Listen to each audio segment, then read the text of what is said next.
साथियों, आज हम जानने वाले हैं हिंदुओं के पौराणिक ग्रंथ, एक महाकाव्य, एक महासाहित्य महाभारत की।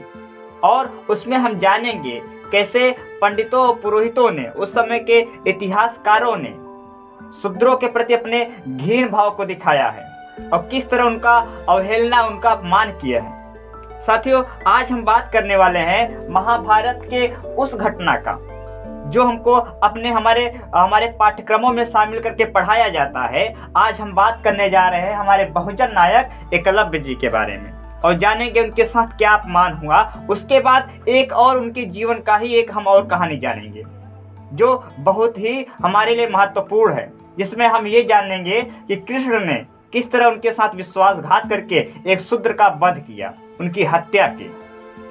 तो साथियों, ये समय था महाभारत का। उस समय जो पूरा महाभारत की राज्य व्यवस्था थी वर्णाश्रित आधारित थी, वर्ण व्यवस्था पे आधारित थी, जिसमें समाज को 4 भागों में बांटा गया: ब्राह्मण, क्षत्रिय, वैश्य, शूद्र। और ये जो उनके बांटने का सिस्टम था पूरा जन्म से था, यानी जन्म से पूरा सिस्टम बना दिया जाता था कि कौन लोग ब्राह्मण बनेंगे, कौन क्षत्रिय, कौन वैश्य, कौन शूद्र। और बड़े दुख की बात है कि जन्म से ही ये तय हो जाएगा कि आप एक सेवक बनेंगे कि आप एक शासन करेंगे, जो पूरी तरीके से उच्च जातियों, उच्च वर्ण व्यवस्थाओं के लिए एक अवसर था कि जो उच्च जातियों में पैदा होगी, जो सबसे श्रेष्ठ कुल में पैदा होगा, जिसे वो लोग ब्राह्मण बोलते थे, वे लोग दान दक्षिणा करेंगे, शिक्षा दीक्षा का काम करेंगे।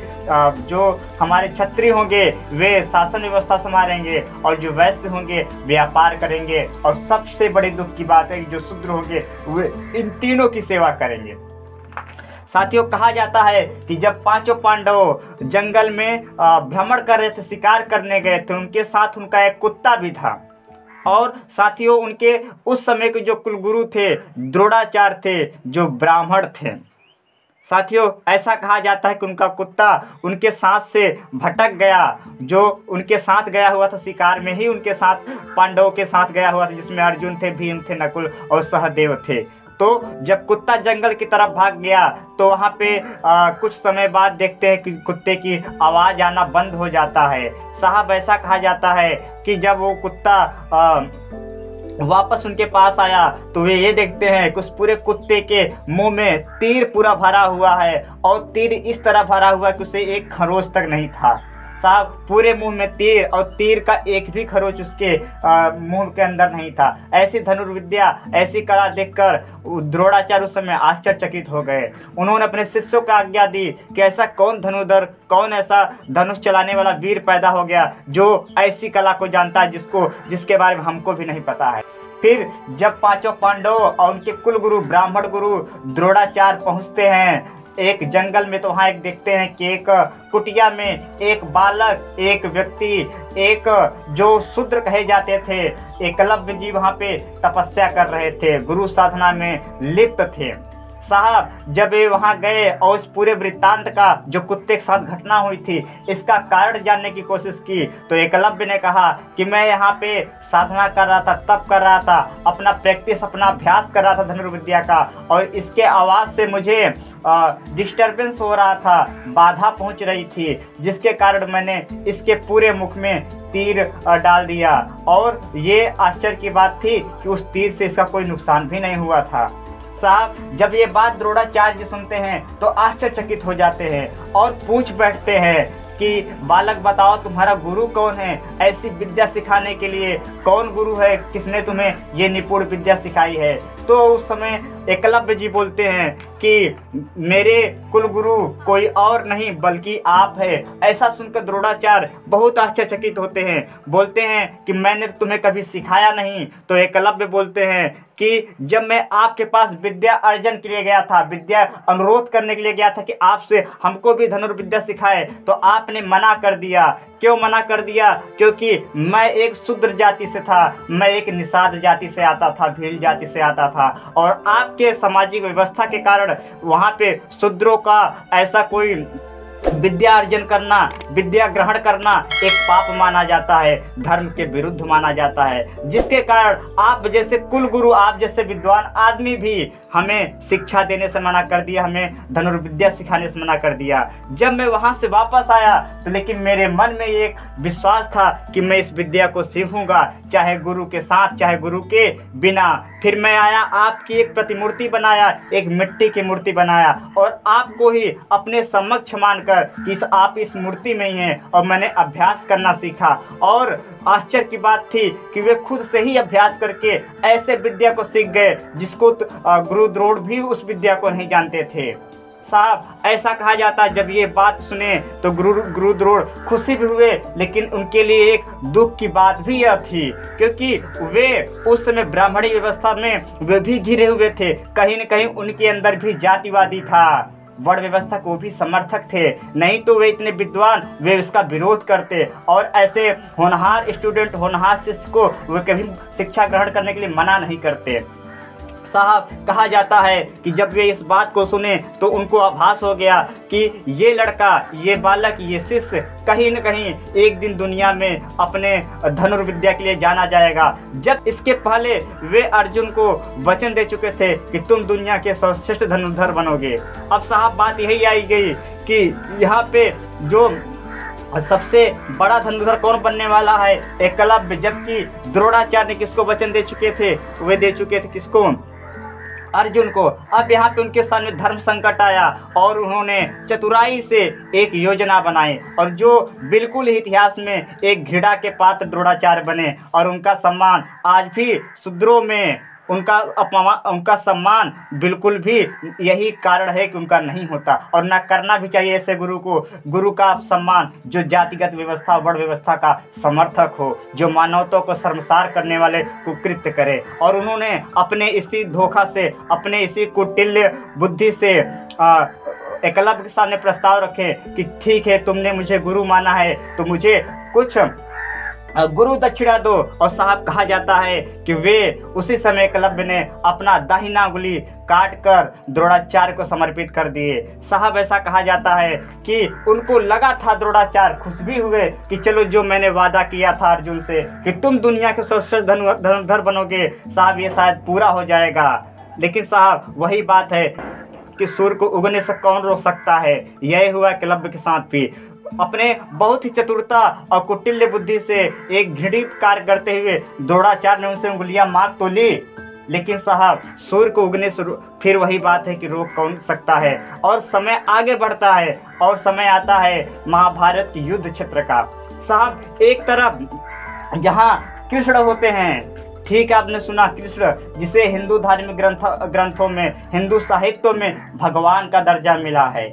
और साहब, ये वही कृष्ण, ये वही भगवान होते हैं हिंदू धार्मिक ग्रंथों के अनुसार, जिसने पूरा ये अनहोनी, वो उस समय जो उस समय की जाति व्यवस्था थी, जो वर्ण व्यवस्था था, वो अपने आँख के सामने देखते थे। जहाँ पे एक छोटे से, जब एक उच्च वर्ण के जातियों में, एक उच्च वर्ण के लोगों में छोटे से चोट पे ये प्रकट हो जाते थे, उनकी रक्षा करते थे।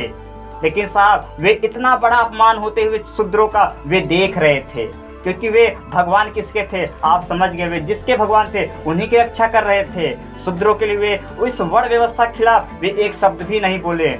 वे उनके साथ, जब एकलव्य के साथ, क्योंकि बोला जाता है ना कि जो कृष्ण भगवान थे अंतर्यामी थे, तो जब एकलव्य के साथ ये अनहोनी हो रही थी तो उस समय वो कृष्ण भगवान कहाँ थे, उनकी सेवा करने, उनकी रक्षा करनी चाहिए एकलव्य का। इस जो अमानवीय व्यवहार हो रहा था, असामाजिक व्यवहार हो रहा था एकलव्य के साथ, उसके खिलाफ उन्हें बोलना चाहिए था, द्रोणाचार्य को दंड देना चाहिए था। लेकिन वे नहीं, एक हंसी के पात्र बने, क्योंकि वे एक विशेष व्यक्ति और समुदाय के भगवान थे और उन्हीं की रक्षा का वीडियो उठाए थे। जो शूद्र, जो शोषित समाज था, उनसे उनका कोई लेना देना नहीं था। साहब, युद्ध क्षेत्र आता है, एक तरफ जरासंध की सेना होती है तो दूसरी तरफ यादव की सेना होती है।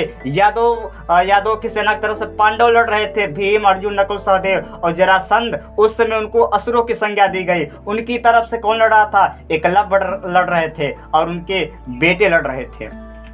जरासंध की सेना की तरफ से एकलव्य और उनके पुत्र केतुमान थे। जी हाँ, एकलव्य के पुत्र का नाम था केतुमान, जो जरासंध की तरफ से लड़ रहे थे, और दूसरी तरफ यादव सेना की तरफ से जो उनका नेतृत्व कर रहे थे वो कौन थे? कृष्ण थे। जी हाँ, आपके भगवान कृष्ण। साहब, युद्ध होता है और बहुत ही चतुराई से जो आपके भगवान कृष्ण हैं, जो हिंदू धार्मिक ग्रंथों के अनुसार कहे जाते हैं, उनके द्वारा एकलव्य की हत्या कर दी जाती है और साथ ही उनके पुत्र केतुमान की भीम द्वारा हत्या कर दी जाती है। साहब, कहानी यहीं पे नहीं रुकती है। कहानी ये तो हत्या वाली बात हो गई, शायद एक बहुजन नायक की शहीद हो गया, लेकिन इसके पहले भी आप एकलव्य की वीरता का अंदाजा इस बात से लगा सकते हैं कि जब द्रोणाचार्य ने उनके अंगूठे को मांग लिया था छल पूर्वक, तो साहब वे हार नहीं माने थे। वे अपनी धनुर्विद्या करना बंद नहीं किए थे, वे अपने चारों अंगुलियों से ही धनुर्विद्या सीखे। और आश्चर्य की बात यह है कि आज भी ज़्यादातर जो तीरंदाजी वाले लोग होते हैं, धनुर्विद्या सीखने वाले लोग होते हैं, अंगूठे का यूज नहीं करते हैं, इन्हीं चारों अंगुलियों को यूज करते हैं। और साहब, वे अपने इन्हीं चारों अंगुलियों के जिसके लिए जो एक छल पूर्वक उनके इस अंगुली को मांग लिया गया था कि ताकि वो एक बड़ा धनुर्धर न बन सके और अपने शोषित समाज के लड़ न सके, वो अपने एकलव्य अपनी चार ही उंगलियों से हिम्मत ठानी कि इस अपने शोषित समाज को आज़ाद करवाऊंगा, अपने अस्तित्व को जिंदा रखूंगा। उन्होंने इसी चारों उंगलियों के बलबूते अपने पिता की मृत्यु के बाद एक अपना अलग साम्राज्य खड़ा किया और निषाद राज कायम किया। और पिता के मृत्यु के बाद वह सिंहवेर का राजा बना, शासक बना। कहा जाता है साथियों कि युद्ध के दौरान जब एकलव्य कृष्ण के साथ युद्ध लड़ रहे थे, तो वे युद्ध में एकलव्य के इस चार उंगलियों के ही प्रयोग से युद्ध जीतता देख श्री कृष्ण को बहुत ही जलन हुआ और बहुत ही कपट हुआ। और वे कहते हैं अर्जुन से, मैंने तुम्हारे प्रेम में तुम्हारे लिए क्या क्या नहीं किया, तुम्हारे विजय के लिए मैंने द्रोणाचार्य को मारा, तुम्हारी कमजोरी को दूर करने के लिए मैंने कर्ण को मारा, और साथ ही इस भील पुत्र, इस शूद्र जात के लड़के, शूद्र जात के एक सेनानी एकलव्य को मैंने वीरगति को पहुंचाया। तो साहब, ये था महाभारत का काला सच कि उस समय जो आज भी हमारे घरों में हमारी जिनकी मूर्ति रखी होती है, वे भी उस समय ऐसी कुव्यवस्था को देखकर उनका दिल द्रवित नहीं हुआ। वे एक राजा के लिए दुखी हो गए कि उसका राज्य हड़पा जा रहा है, उसके लिए वे खड़े हो गए, लेकिन वे कभी वर्ण व्यवस्था के खिलाफ नहीं हुए, उस एकलव्य के पक्ष में नहीं खड़े हुए, कभी द्रोणाचार्य को समझाने की कोशिश नहीं किया कि ये क्या अपमान हो रहा है, क्या मानवता को शर्मसार किया जा रहा है। तो साथियों, ये महाभारत का काला सच है जिसके लिए आज भी शुद्ध नफरत करते हैं, जो उनका नफरत जायज है। और ऐसे भगवान, ऐसे अमानवीय पात्र से, साहित्य की ऐसे पात्रों से नफरत करना भी उचित है, न्यायोचित है, और मैं इसकी सराहना करता हूँ। साहब, यदि ऐसी कहानियाँ, ऐसे पात्र, ऐसे साहित्य में, ऐसे जिनको हम भगवान का दर्जा देते हैं, जिनको धार्मिक ग्रंथों द्वारा भगवान का दर्जा दिया जाता है, यदि वे भी ऐसे अपमान पे मुंह चुप्पी खड़े रहते हैं, विवश होते हैं, तो उनका भी विरोध करना जायज है और करना चाहिए भी। तो साथियों, आपको ये कहानी कैसे लगी हमें कमेंट करके जरूर बताओ, और यदि आपको अच्छा लगे तो प्लीज़ इस वीडियो को शेयर करें, अपने दोस्तों के साथ जरूर शेयर करें, हमें हिम्मत दें। सुनने के लिए आप सभी का धन्यवाद। जय भीम।